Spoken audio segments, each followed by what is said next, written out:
कैलाश पर्वत के निकट पहुंच गया। उसने कैलाश पर्वत को चारों ओर से घेर लिया। उस समय बड़ा कोलाहल होने लगा। यह शोर सुनकर भगवान शिव को क्रोध आ गया। तब उन्होंने ओम नमः शिवाय आस्था सागर यूट्यूब चैनल में आपका स्वागत है। रुद्र संहिता के युद्ध खंड का अध्याय 20वां। शिवगणों का असुरों से युद्ध। व्यास जी बोले, हे सनत कुमार जी, असुरराज जलंधर के राहु नामक दूत का क्या हुआ?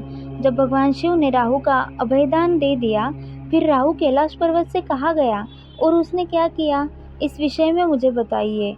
महर्षि व्यास के इन वचनों को सुनकर सनत कुमार जी बोले, हे महर्षि, जब राहु नामक दूत को शिवजी ने उस पुरुष के हाथों से मुक्त करा दिया, तब राहु वहां से तुरंत भागकर अपने स्वामी दैत्यराज जलंधर के पास गया और वहां उसने अपने स्वामी को सभी बातें बता दी जो वहां हुई थी। उन सारी बातों को जानकर असुरराज जलंधर का क्रोध 7वें आसमान पर चढ़ गया। जलंधर ने अपने सेनापति और अधिकारियों को बुलाकर अपनी दैत्य सेना को युद्ध के लिए तैयार होने की आज्ञा प्रदान की।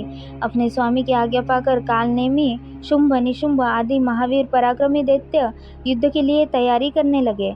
जलंधर की विशाल चतुरांगिनी दैत्य सेना भगवान शिव से युद्ध करने के लिए निकल पड़ी।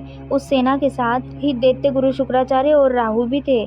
इधर जब देवताओं को ज्ञात हुआ कि जलंधर अपनी सेना को साथ लेकर भगवान शिव से युद्ध करने के लिए निकल पड़ा है, तो देवराज इंद्र शिव जी को अवगत कराने के लिए कैलाश पर्वत पर गए और वहां उन्होंने त्रिलोकीनाथ भगवान शिव को सारी बातें बता दी।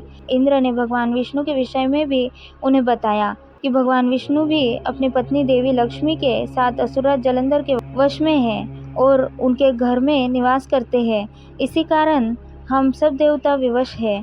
हमें न चाहते हुए भी जलंधर के अधीन होना पड़ा है।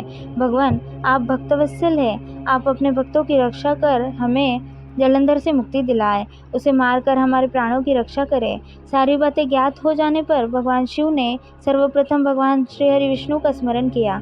प्रभु के स्मरण करते ही विष्णु जी वहां तुरंत प्रकट हो गए। उन्हें देखकर शिव जी ने उनसे पूछा, हे विष्णु, तुम्हें मैंने दैत्येंद्र जलंधर का वध करने के लिए भेजा था, फिर तुमने उसका वध क्यों नहीं किया? आप उसके घर में क्यों निवास कर रहे हैं? अपने आराध्य भगवान शिव के वचन सुनकर भगवान श्री हरि विष्णु ने अपने दोनों हाथ जोड़ लिए और विनम्रता पूर्वक बोले, हे करुणा निधान भगवान शिव, मैं जानता हूँ कि आपने मुझे दैत्यराज जलंधर का संहार करने की आज्ञा दी थी, परंतु मैं उसे नहीं मार सका, इसलिए आपसे क्षमा याचना करता हूँ। मेरी गलती क्षमा करें। प्रभु, मैंने जलंधर का वध इसलिए नहीं किया क्योंकि जलंधर मेरी प्राणवल्लभा देवी लक्ष्मी का भ्राता है और उसमें आपका अंश भी विद्यमान है। इसलिए उस दैत्य की वीरता से प्रसन्न होकर मैं उसके घर में निवास करता हूँ। भगवान विष्णु के वचनों को सुनकर त्रिलोकीनाथ भगवान शिव हंसने लगे। फिर बोले, देवताओं, तुम सभी सोच और चिंताओं को त्याग दो।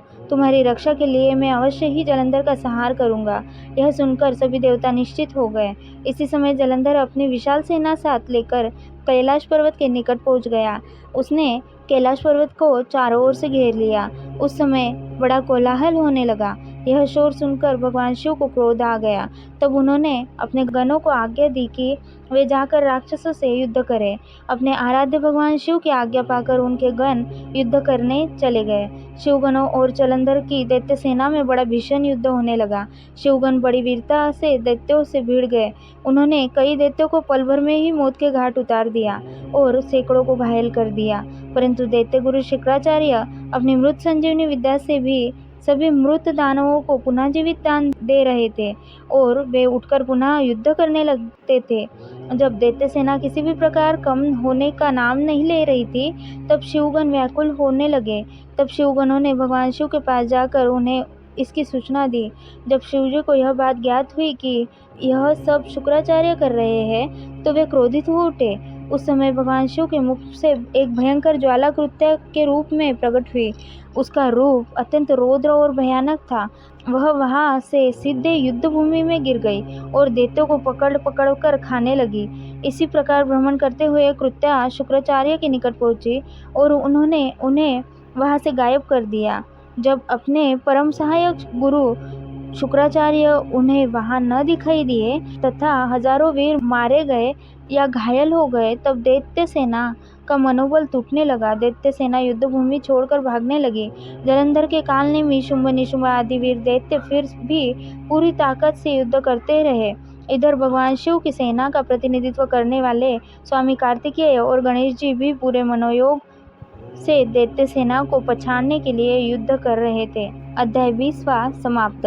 आगे की कथा हम अगले अध्याय में सुनेंगे। ओम नमः शिवाय।